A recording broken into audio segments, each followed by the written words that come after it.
Hey guys, what's up? Welcome back to our discussion of tensor calculus. Today we get another real tensor. So I just want to recap a few things before we get into the metric tensor. Really kind of based on the exam and then based on things that we're going to need to know for the rest of the course and for today in particular, the metric tensor.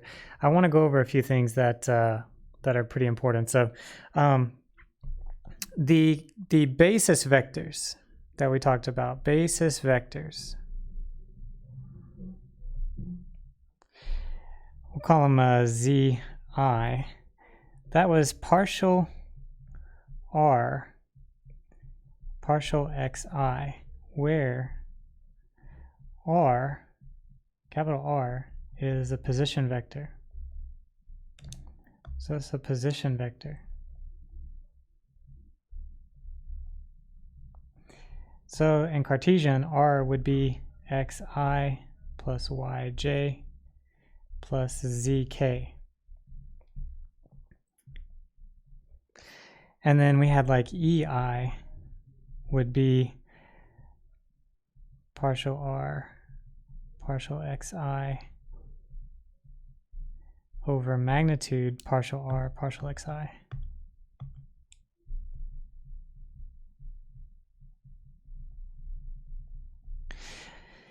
So this was like the normalized basis vector, covariant basis vector now we can call it that since we know what the indices down mean.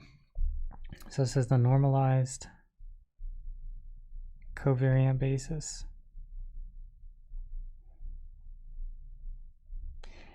And this up here is the non-normalized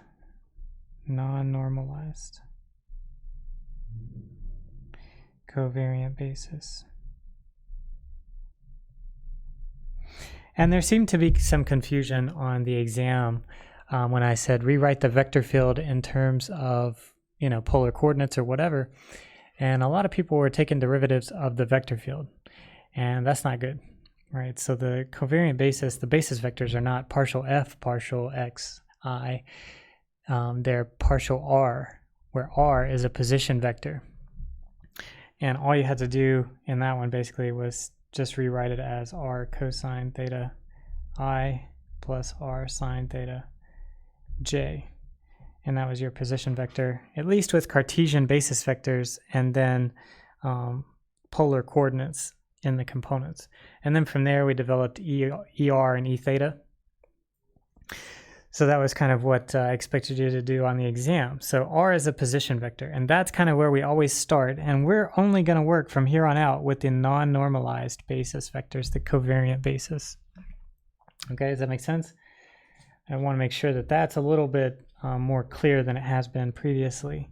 I noticed on the exam that was not clear. So the non-normalized covariant basis is going to be what we use from here on out. So that's going to be super important. But this is kind of where you always start with your position vector. At least that's where I always start. I always start with my position vector, capital R, looking like this. I get it, and it looks like xi plus yj plus zk, and then I go to other coordinate systems from there if I need to get my basis vectors or whatever. So that is our that is kind of something when we talked about chapter 7, and then we needed it a little bit already. So we're going to come back to it now in that we need this non-normalized covariant basis. So this non-normalized covariant basis z sub I is going to be extremely important for us. So definition. Let me define the metric tensor. Definition. The metric tensor is traditionally a 0-2 tensor defined by Gij equals Zi dot Zj, where these two vectors are the non-normalized covariant basis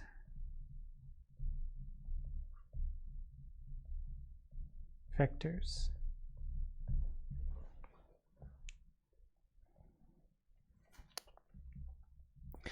So that is our definition for the metric tensor elements. The elements of the so-called metric tensor are just dot products of covariant basis vectors. And because they're two subscripts down on the covariant basis vectors, they're going to be two subscripts down on the metric tensor, and it is zi.zj. And we'll get into what the metric tensor does for us in just a little bit, but for now, let's compute the metric tensor for different coordinate systems. So example, compute the metric tensor for polar coordinates.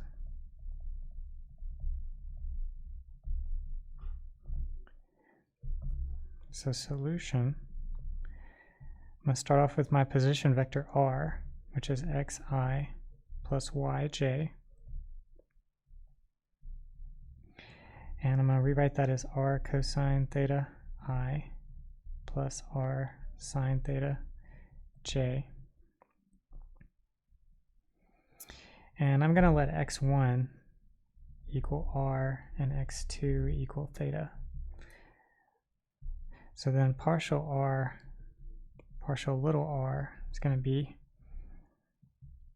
we'll call this z1, be cosine theta I, plus sine theta j, just differentiating that with respect to r. And then z2 is going to be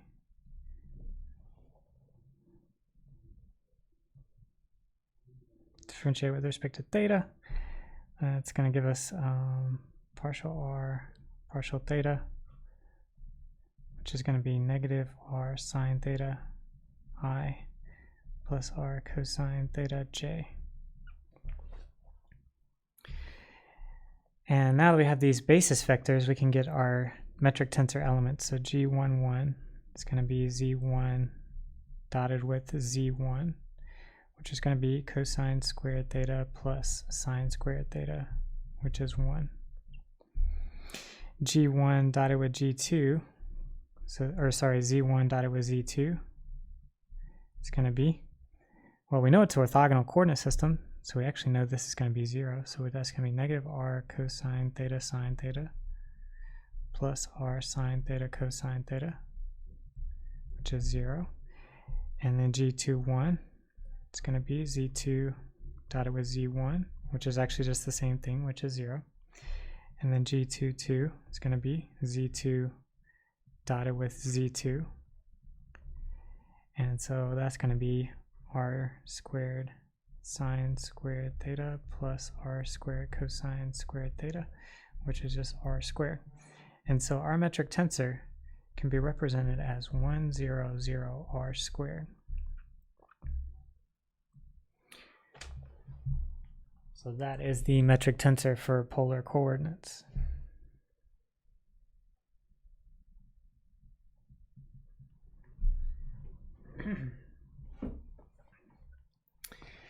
Does that kind of make sense?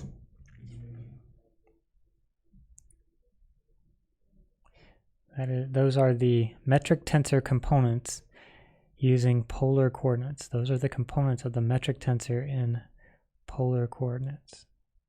The metric tensor of Euclidean space, I should say. This is the metric tensor of Euclidean space in polar coordinates. So this is the metric tensor of Euclidean 2D space, or I should say of 2D Euclidean space, 2D Euclidean space, EUCLIDEAN space, sometimes known as 2D flat space.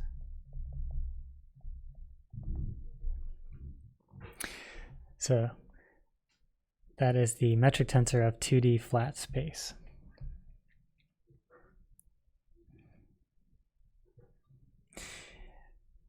And I'll just go ahead and give you a couple of other metric tensors, maybe 3D.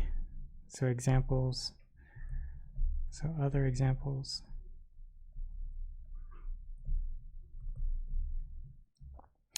Are the 3D flat space metric tensor in part A, cylindrical coordinates, is represented by 1, 0, 0, 0, r squared 0, 0, 0, 1. And in B, spherical coordinates, so spherical coordinates, metric tensor of flat space is 1, 0, 0, 0, rho squared 0, and then 0, 0, rho squared sine squared phi. So those are the metric tensors in different coordinate systems. And just Cartesian coordinates, the metric tensor is just 1, 0, 0, 0, 1, 0, 0, 0, 1. You can go through and compute all these directly using the definition. So it's called these the metric tensor of flat 3D space, 3D flat space, i.e. like, you know, everything we drew in multivariable calculus. So this would be x, y, and z, basically. And that would be what we call a 3D flat space, or R3. And the metric tensor in cylindrical coordinates for 3D flat space would be 1, 0, 0, 0, r squared 0, 0, 0, 1, etc. Spherical coordinates, Cartesian coordinates. Now, what is this metric tensor? It's a dot product of basis vectors, but what does it do for us? So what does the metric tensor do?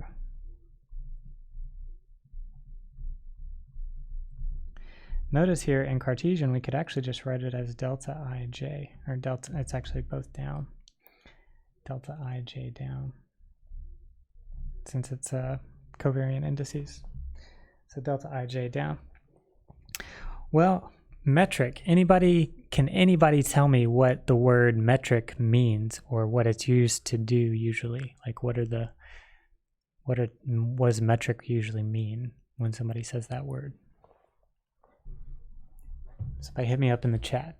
What is a metric? What is metric? If you say you've used a metric, I mean, it's even like it's like a whole set of units. What are you doing?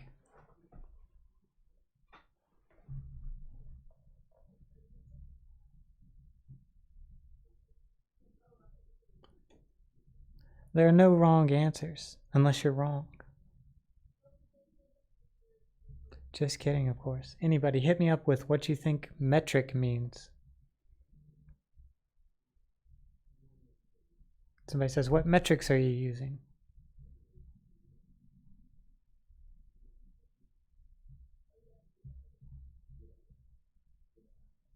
What's a metric? What does metric mean?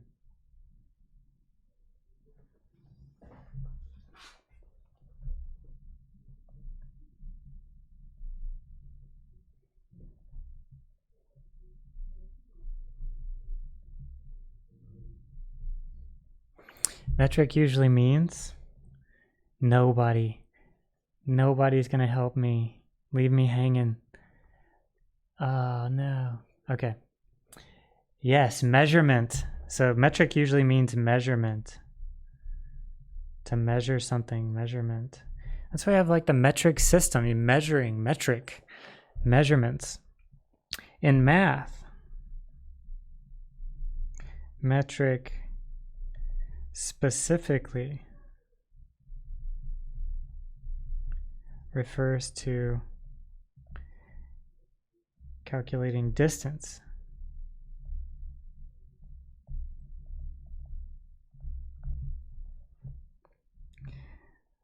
So in math, metric means calculating distance. Yes, units, that's right. Meter, metric, that's right. So length, that's exactly what this metric tensor is going to allow us to do. We're going to calculate lengths using metric tensors. Recall, arc length, S is equal to the integral from a to b, magnitude r prime of t dt, which was integral from a to b, square root of dx dt squared plus dy dt squared plus dz dt squared dt. Is everybody remembering this arc length formula that we talked about as a review of calculus basically at the beginning of the course? This arc length formula. Let's rewrite it a little bit. I'm going to take that dt squared out of the denominator. I'm going to say s can be written as integral from over the curve c square root of dx squared plus dy squared plus dz squared. Oftentimes that's just called ds. That square root right there is often just called ds. Now, I'm going to let x equal x1, y equal x2, and z equal x3. And I'm going to call this the integral over the curve c square root of dx1 squared plus dx2 squared plus dx3 squared.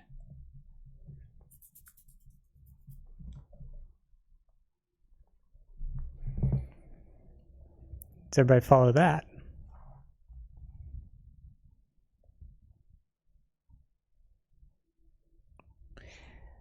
I can actually now, I can rewrite this in summation notation as integral over the curve c square root delta ij dxi dxj.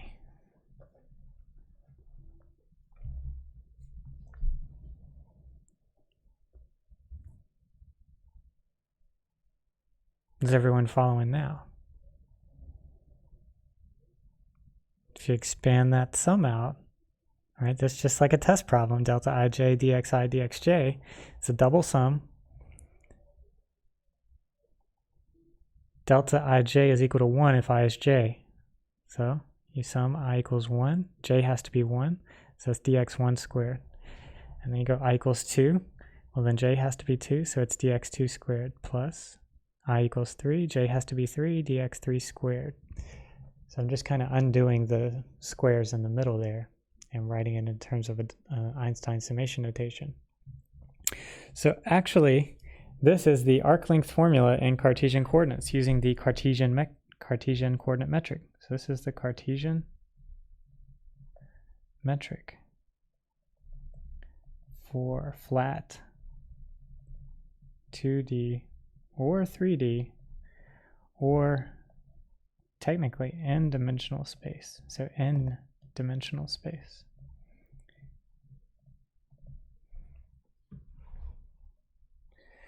So this metric tensor is actually what we use to calculate arc length.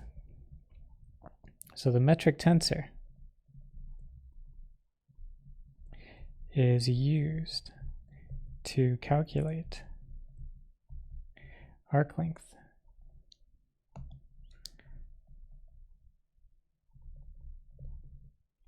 So S is actually integral over some curve C square root of G I J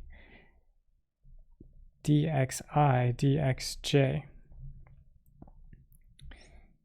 where xi is just some coordinate system.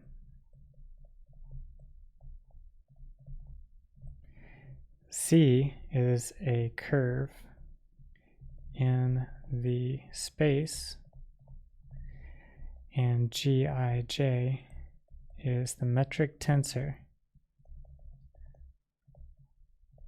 of the space in the xi coordinate system, or represented with xi coordinates. So I should say represented. It's a metric tensor of the space represented with xi coordinates. So the metric tensor tells us how to calculate distance in a particular space. So the metric tensor tells us how to calculate distance in a given space.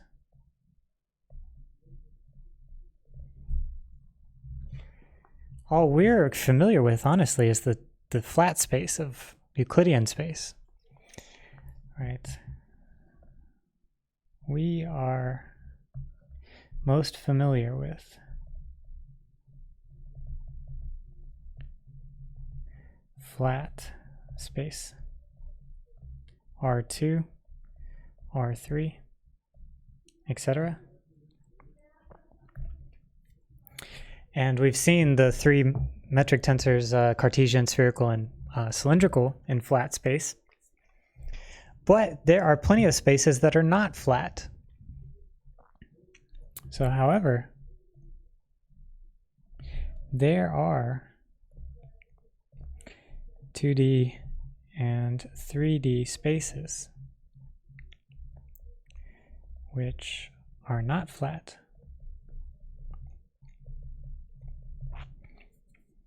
Example, a sphere is a 2D curved space.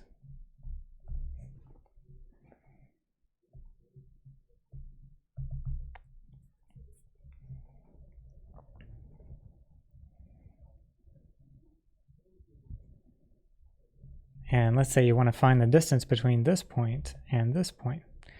Well, you have to take the curved distance to get there. You can't do the straight line distance because that doesn't exist. So the straight line distance does not exist because all that exists is the 2D curved sphere. So the distance must be calculated along the blue curve.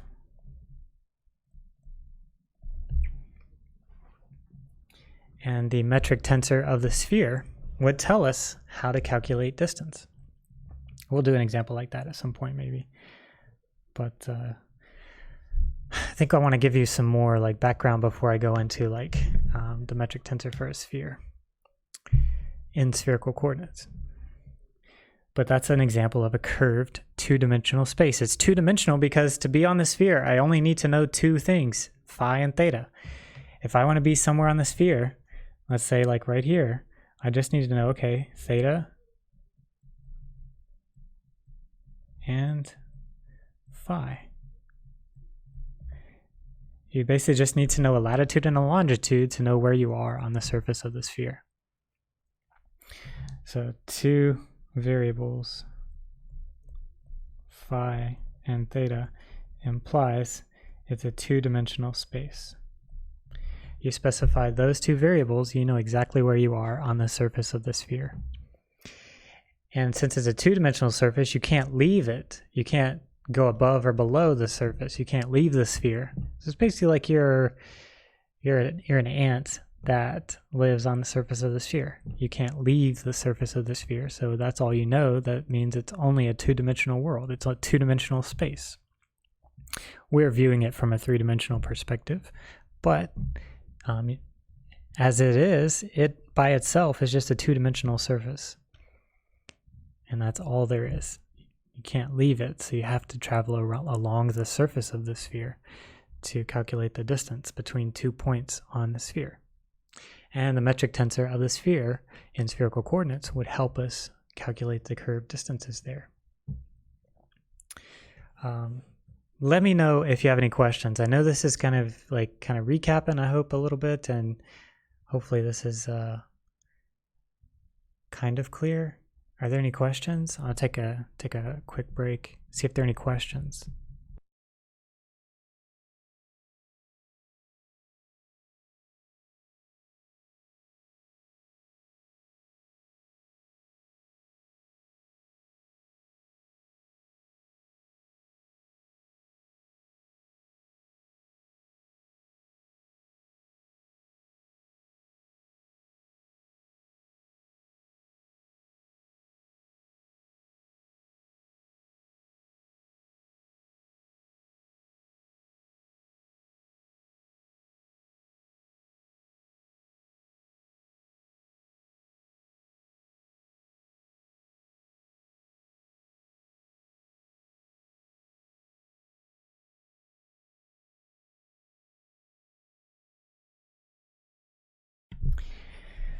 Okay, no questions, and we'll kind of move on a little bit. Another way to write this metric tensor, since it's arc length, is we could say that ds, differential arc length squared, is gij dxi dxj. It's just another way,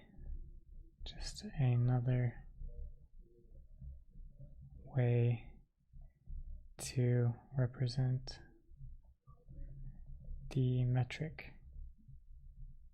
So a lot of times you'll see somebody say that, okay, in Cartesian coordinates, ds squared is dx squared plus dy squared plus dz squared.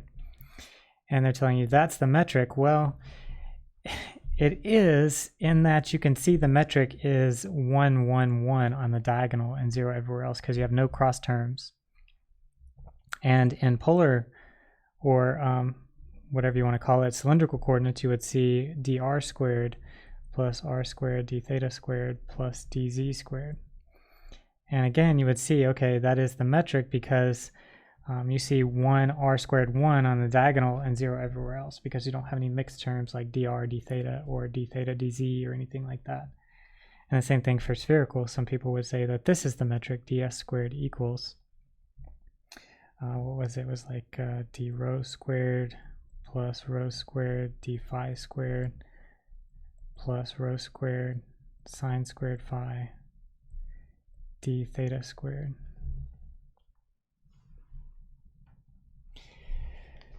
So that is there's another representation of the metric. You can kind of pull out what the metric components would be if you had these ds squared given like this. So here you could see that g would be 1, 0, 0, 0, r squared 0, 0, 0, 1. Whoops, that's here. And here you could see that g would be represented by the matrix 1, 0, 0, 0, rho squared 0, 0, 0, rho squared sine squared phi. So they're kind of like two sides of the same coin. That's just another way that people often call the metric. They say, oh, the metric is this, ds squared equals. Okay, cool. Properties of the metric. So properties of the metric tensor. Properties of the metric tensor.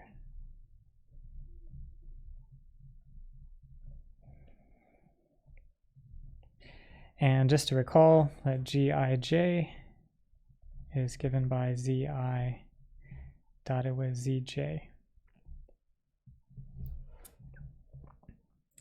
So some properties, I have 4 properties here. The first property is that it is symmetric. So gij is equal to gji.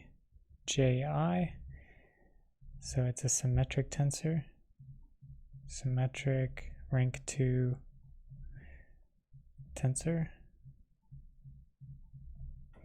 And we've seen that so far in our matrix representations, that if you flip it over the diagonal, it's the same. So that's just because the dot product itself is symmetric.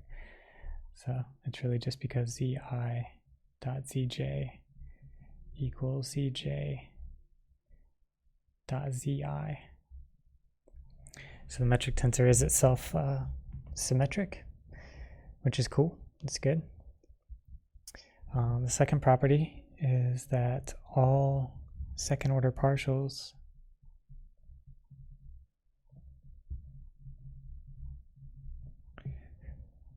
of Gij exist and are continuous.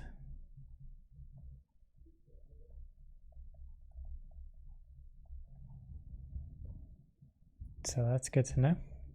We'll be taking derivatives in the future of these metric tensor components, and even some like popular equations in engineering and physics have derivatives of metric tensor components. So pretty important, especially when we get to the so-called covariant derivative, Christoffel symbols, etc. Take partial derivatives of metric tensor components.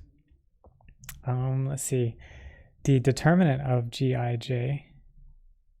So its determinant is not 0, which means the metric tensor is invertible. So Gij is invertible.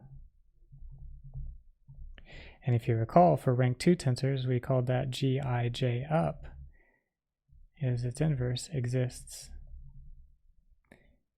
So Gij up exists. That's the matrix inverse of the covariant tensor. So matrix inverse of Gij down. And that would be the contravariant metric tensor, if you recall from our discussion about inverting rank 2 tensors. The contravariant metric tensor is what this Gij up is called. So this would be the contravariant metric tensor.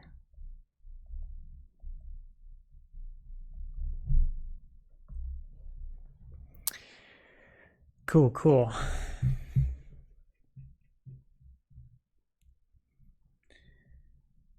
Any questions? Again, I want to take a second to pause. Don't want to rush through it too quickly. Take a second to pause, see if there are any questions.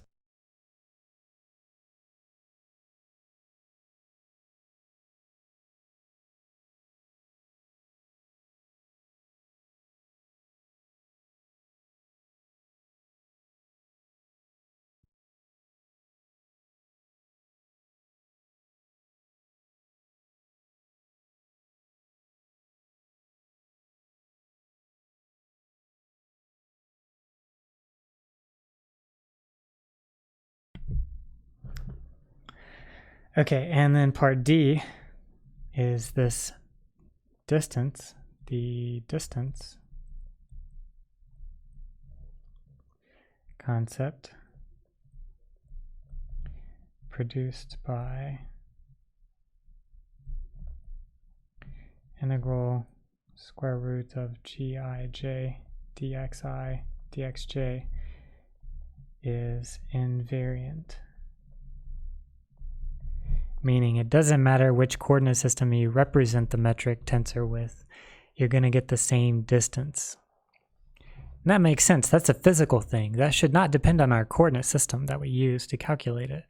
So finding the distance on the surface of the sphere shouldn't matter if I use Cartesian coordinates and find the curved distance using Cartesian coordinates, or maybe I use spherical coordinates and find the curved distance using spherical coordinates. It's the same distance regardless of the coordinate system I'm using to calculate it.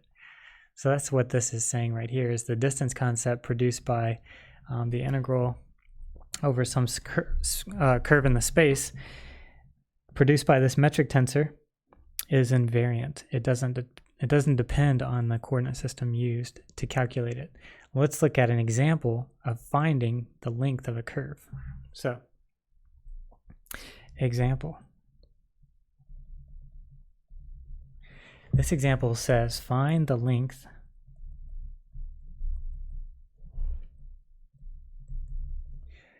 of the curve C, parameterized by x1 equals 1, x2 equals t, and t ranges from 1 to 2. And I don't know what x1 and x2 are. They could be Cartesian, but they probably aren't because our metric is not a Cartesian metric. So where the metric is gij equal to 1 over x2 squared 0, 0, 1 over x2 squared. So very interesting. This metric is actually, I'll just give you some information on this metric. This is a metric of a curved space which is a saddle, often called a hyperbolic surface. Hyperbolic surface. So if you think of a saddle,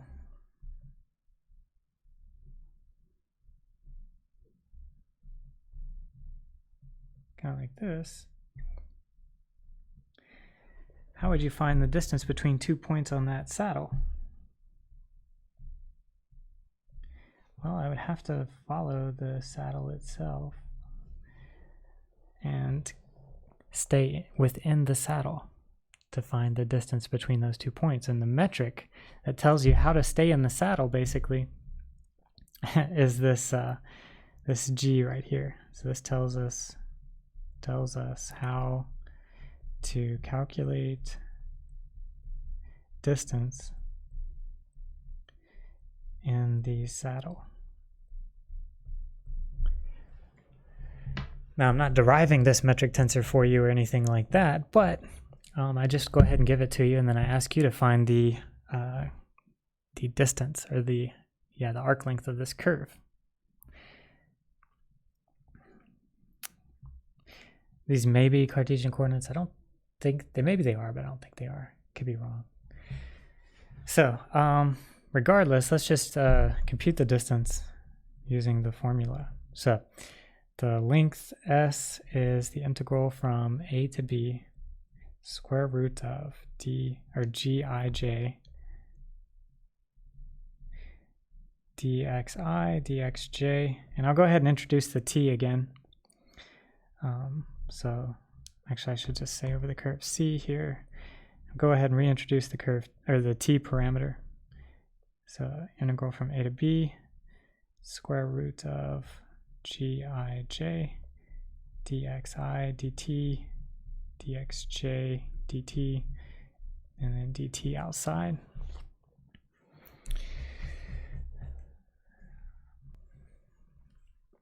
And basically what I'm doing there is multiplying top and bottom by dt, but when I move it inside the radical it becomes dt squared, and I just split that up to go under each dxi dxj. Now what do I have to do? I have to do like the summation over I and j, but let me look at dx1 dt, and that's 0, and then dx2 dt, and that is 1. So this is going to be the integral from 1 to 2. That's my bounds for t. Integral from 1 to 2 square root of 1 over x2 squared times 0 plus 1 over x2 squared times 1 dt. Because my metric is 0, so this is g11, this is g12, this is g21, this is g22. So all I have to really do is calculate g11, which is right here. It's g11, and then dx1 dt squared plus g22 dx2 dt squared. Because the off diagonal elements are 0, I don't have to worry about any cross diagonal stuff. Okay, and then plug in what x2 is. It's just t. So this is going to be integral from 1 to 2 square root of 0 plus 1 over t squared times 1 dt, which is integral from 1 to 2. T is not negative, so it's square root of 1 over t squared, which is 1 over t dt, which is natural log of t from 1 to 2, which is natural log of 2 minus natural log of 1, which is just natural log of 2 because natural log of 1 is 0. And our answer, the length of this curve is natural log of 2.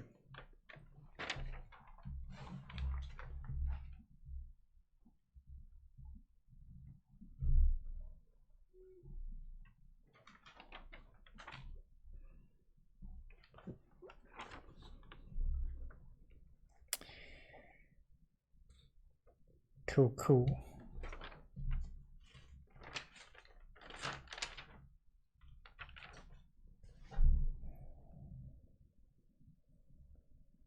Questions about that?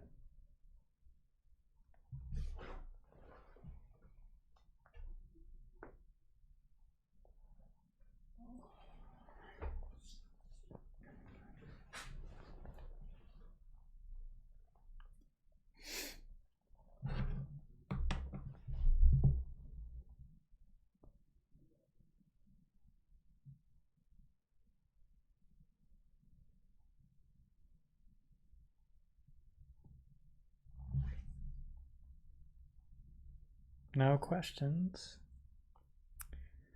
Try to slow down. I know I constantly go too fast, so let me slow down.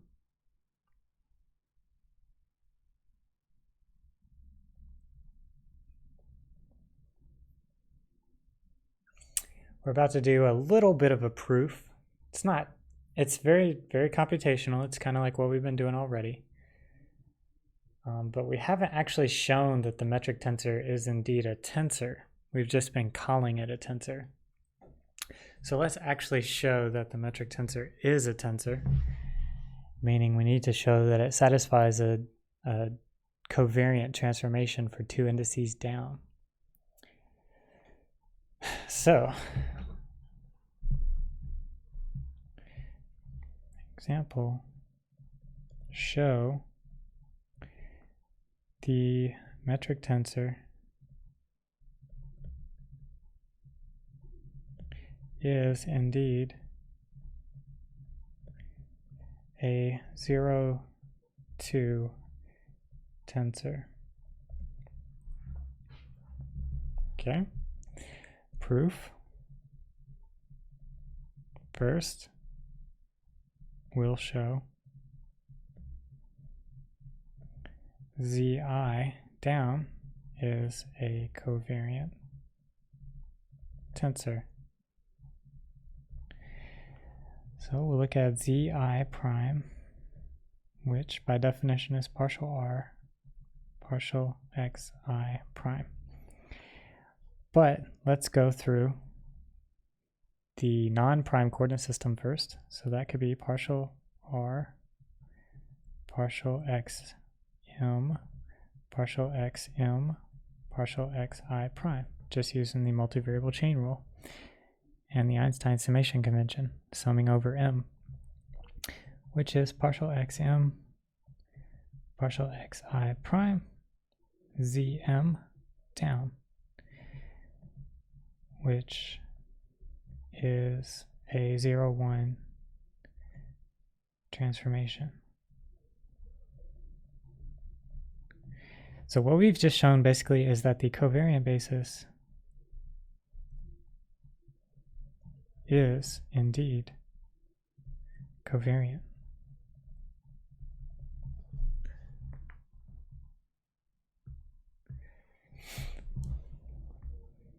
So the covariant basis is covariant, and that's going to be important when we do the metric tensor computation, because we'll use the covariance of the covariant basis. So now consider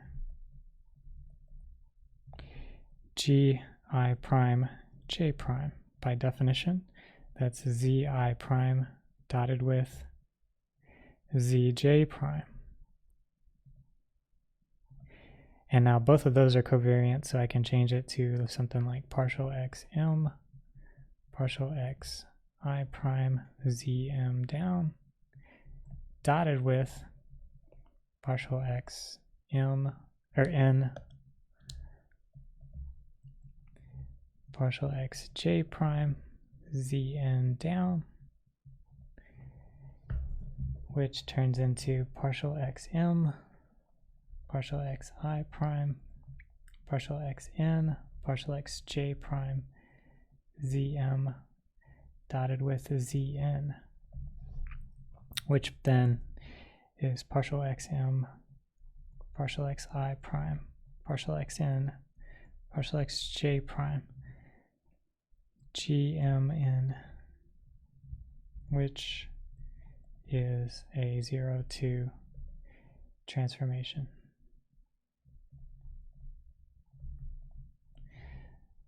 Therefore, G is a 0-2 tensor.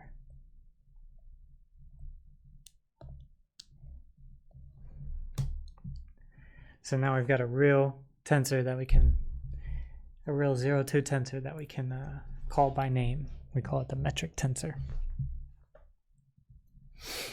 And it looks differently depending on the coordinate system and the space that it's describing. So the space determines how you measure distance, and then the coordinate system tells you what the components of the metric will be in that space and in that coordinate system. So the metric tensor is a 0-2 tensor.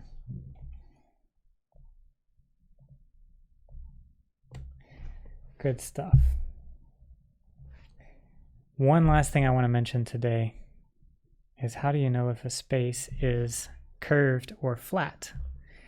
So question, how can we know if a space is curved or flat? So basically, is it R2, R3, Rn, or is it something else like a sphere or a saddle or a paraboloid or something like that? You know, is it a curved space or is it a flat space? Well, the answer to this question is a space is curved if there is no admissible change of coordinates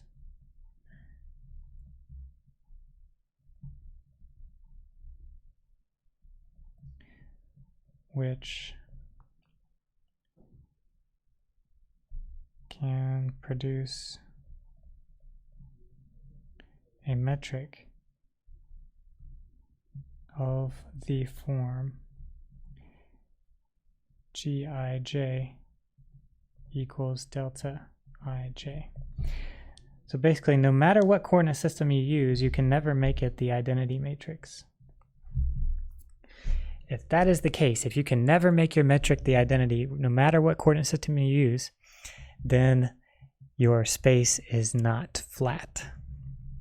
If, on the other hand, there is a coordinate system for which the metric tensor is the identity matrix, then your system is flat. So if there is a coordinate system where Gij equals delta ij down, then the underlying space is flat.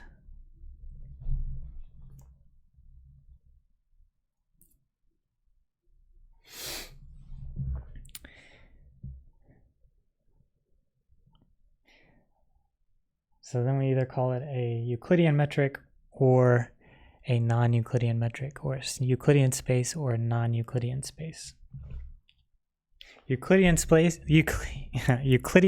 is flat Non-Euclidean space is curved. And then there's all kind of stuff in curved space called non-Euclidean geometry, which is really the basis or the kind of the place you want to go next after you get tensor calculus. You kind of like get understanding of it. You start going into non-Euclidean geometry and differential geometry and all this stuff, and start looking at like geometry of curved spaces and doing calculus in those curved spaces. And that's non-Euclidean geometry, and it uses tensor calculus. So it's kind of like a bridge class between calculus and non-Euclidean geometry. So we're not going to go there. We're going to stop in chapter 6 with the covariant derivative, and that's kind of getting close. Something called the Riemann curvature tensor is based off of the covariant derivative, but we're not going to get there. We're not going to get to the Riemann curvature tensor. We're only going to make it to the covariant derivative. So, any questions? That'll be it for today.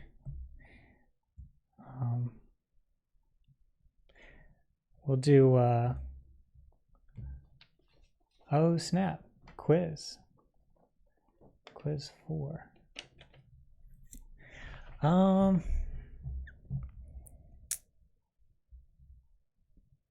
Nobody's asked, which is smart. I think I'm going to push the quiz to Friday. Quiz 4. We'll push quiz 4 to Friday. How about that? So let's push quiz 4 to Friday. Any questions?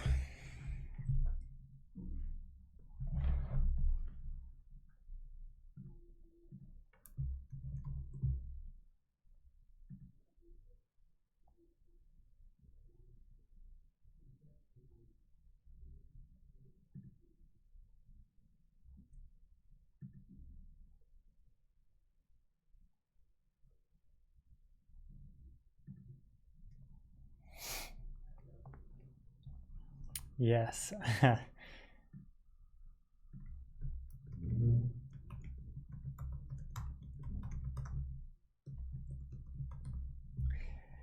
So quiz 4, just send a notification out. Sweet. Quiz 4 pushed to Friday. So just a heads up. Quiz 4 pushed to Friday. Sweet. So, cool. No other questions. I'll see you guys on Friday. And then we'll finish up we'll probably finish about 2:50 on Friday. Open up the quiz around 2:55 and then give you time to submit it, as just like we've been doing for the quizzes. So quiz 4 we'll do Friday. And then probably Monday we'll have a chapter 5 worksheet. Actually, I'll give you the chapter 5 worksheet to work on over the weekend and go over it on Monday. Probably chapter 5 quiz. Chapter 5 quiz, probably Wednesday next week, something like that. And then we'll be into chapter 6, so. Cool. All right, I'll see you guys on Friday. Same time. Have a good one.